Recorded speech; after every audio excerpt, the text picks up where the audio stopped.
Kanu's family demands sanctions against judges, accuses them of disregarding court orders.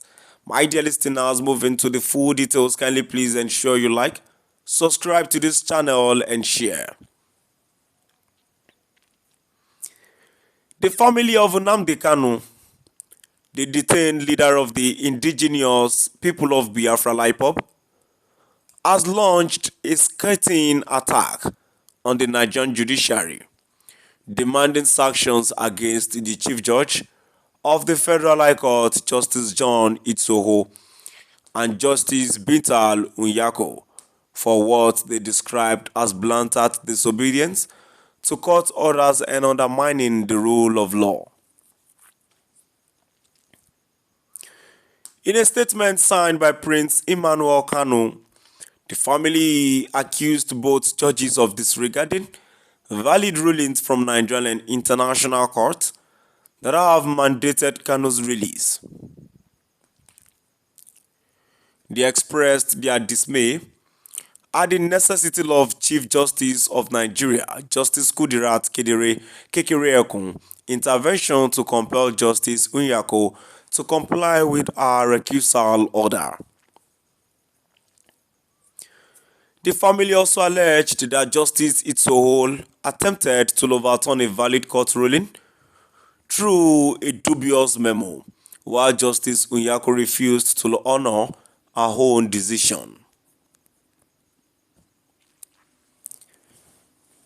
The Kanu family further asserted that the Nigerian government is attempting to criminalize self-determination, a right they claim is legally protected.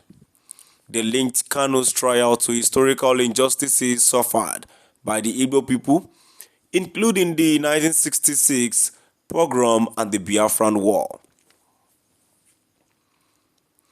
They also condemned the government's reliance on an illegal ex parte proscription order to label IPOB as a terrorist organization, despite a separate court ruling that declared IPOB is not unlawful. The family warned that selective adherence to court orders would further erode the credibility of the Nigerian judiciary, calling for an impartial trial for Kanu. They urged the public to stand against judicial impunity and ensure the judiciary remains independent and just. The statement reads, the blatant disobedience to valid court orders by Justice Itsoho and Justice Unyako has brought the judiciary into disrepute. In any country that values the rule of law, both the Chief Judge of the Federal High Court and the presiding judge who issued the recusal order should be held accountable. A judge refusing to obey a court order and Chief Judge attempting to overturn a valid ruling raised serious concerns about judicial integrity. At the heart of this case is the attempt by the Nigerian state to criminalize self-determination, a legally guaranteed right. The persecution of Mazi Nnamdi Kanu reflects historical injustices faced by the Igbo people, including the event of 1966. A court in Abuja ruled that IPOB is not an unlawful group, yet the government declared it a terrorist organization without due process as required by the Nigerian Constitution. Selective adherence to court orders must be addressed. This matter is far from over, and by the end of this trial, the handling of the case by the Nigerian judiciary will be exposed for all to see.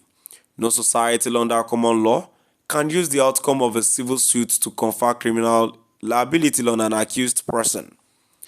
The proscription of IPOB, which underpins the charges, was made without a fair hearing.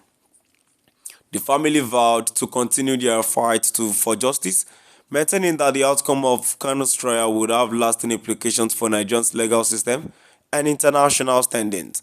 My dear listeners, from wherever you're listening from now, we've come to the end of our today's news. Please do drop by at the comment section and let us know what your view is all about. Thank you for listening.